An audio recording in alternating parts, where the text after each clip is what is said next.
Hello Redditors, welcome back to Tales Against Humanity. Now, let's get started.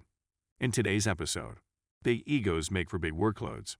To set the scene, I am a support officer for a government department, started off as level 1 support agent and have recently been moved up to a level 2/VP support agent for the higher ranks.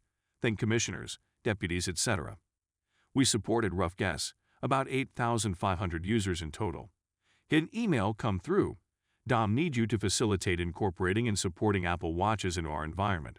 Hit them set up an Intune, policies to allow them to access apps, and make sure you abide by all current security policies. Due to the nature of the department, security is heavily scrutinized. Manage to get the cellular provisioned. Get stuck at Outlook not installing on the watches. Queue trawling through log files to find out they're being blocked. A day or two later and the issue resolved. Next hurdle is that even though Outlook is now installed on the watches, they're not triggering any calendar notifications. Back to the log files, and a three-way conversation between Apple and $M support to find out what it's missing. Took about a week, and we found the offending policy and was able to get the happy little pings on the watch. Great success. Then proceeded to ask my manager/director how many of these devices we were planning on providing the exec/GM of sites to prepare for the rollout. Oh, just one? The VP just wanted to be able to go swimming and still be contactable. So much time and effort for just one man, so he can hit dismiss on meeting invites while doing laps in the pool. Story 2. Not a real developer anyway. An old gig I did was running a few Microsoft SQL Server 2005 servers. 2005 was Microsoft's first serious SQL server with all the modern big iron features behind it. It was still useful 10 years later. The role was as attempt to provide support on their databases and database servers. The now wife had fallen pregnant with our first, and I was looking for something more permanent, but it would have to do. The developers designed the databases, but I indexed them, I optimized their queries, I maintained the backup schedules and backups. Being a contractor, I was treated not as a member of the team, but as some do this, go there, jump here lackey. Instructions were barked, jobs passed over with very brief, curt requirements. I was made to feel every bit an outsider. Fine, the money was okay, and the contract wasn't exclusive. They didn't want me, felt I was intruding, but couldn't argue with the results. No major SQL server outage all year, all servers running faster and more reliably than ever, and they getting development databases within the hour, rather than a 3-day lead time. Older systems, which ran DTS packages, were uplifted into SSIS, DTSX, by myself and ran, in some cases, hundreds of times faster. A job which had to run every weekend, because of how slow it was, could now run 4 times a day. They'd come to rely on me, which was a bit foolish as I was a temporary contractor with just a 12-month fixed term. Management began to take note of how some blockers had disappeared, and my name was brought up whenever they were, usually as the contractor has, or that temp we hired did. They must have warmed to the idea of having me around because as my contract came to an end, the team leader and ringleader of the cold shoulder I was getting offered me a full-time position starting as a junior member of the team at 75% of the pay I was getting, saying we sort of don't know what to do without you now, so we'd like to welcome you aboard. They refused to meet my salary expectations, saying it went against the pay structure and we expect you to be reasonable. It's not a real developer role anyway. I didn't accept. They seemed shocked or surprised. I have no idea why they'd expect me to take a huge pay cut and be happy. Amazingly, they didn't require any handover documentation at all, and my last day was a fairly normal day.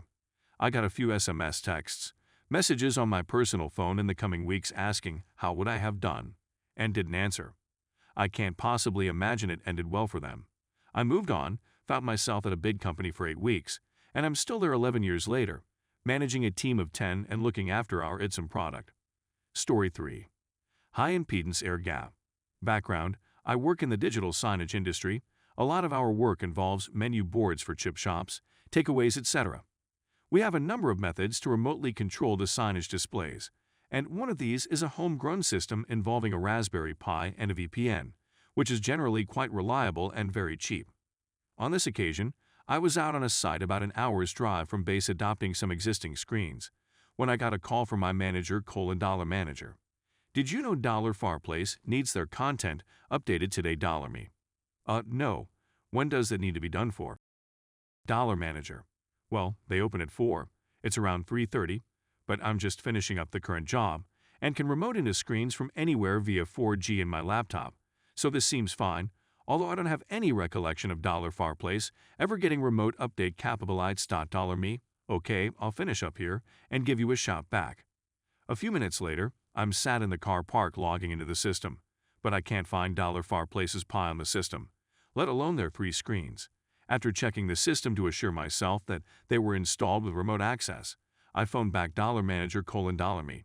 Could you ask $farplace to plug their pie out and in again? I can't seem to get access to their displays. After a few minutes, he informs me that $farplace have restarted their pie, but several minutes later, there is still no sign of it on the system. Manager informs me that I'll need to attend the premises right now to update the content and figure out why the remote access isn't working.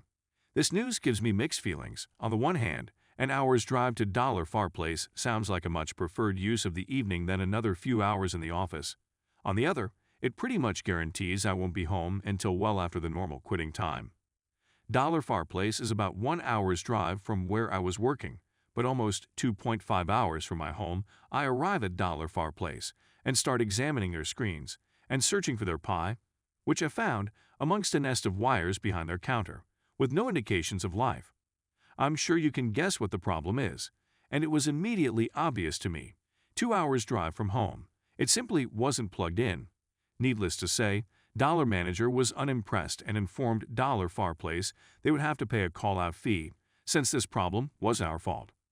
Lesson learned anyway, in future I'll always ask them to check the unit is lit up before driving out. Story 4. The annoying work-from-home card. I never thought that the time I worked as tech support would come in handy, so here is my story. We had to migrate our entire fleet of laptops from Windows 7 to Windows 10, and we'd have to give a new laptop to the users that had a laptop older than 3 years. There comes this user, we'll call her E, and we have to change her laptop. I finish moving all her stuff from one laptop to another, and I hand it to her. She inspects it, all fine and dandy, then she asks, E, I had a work from card in the old laptop. Did you put it in the new one? Me, I didn't see any card. Are you sure you had it? E, yes, and proceeds to show me that the card was indeed in the old laptop, but it was cut with a pair of scissors because it was sticking out and it annoyed her. I had to take the whole thing up it and get it out, 'cause I couldn't reach it with anything.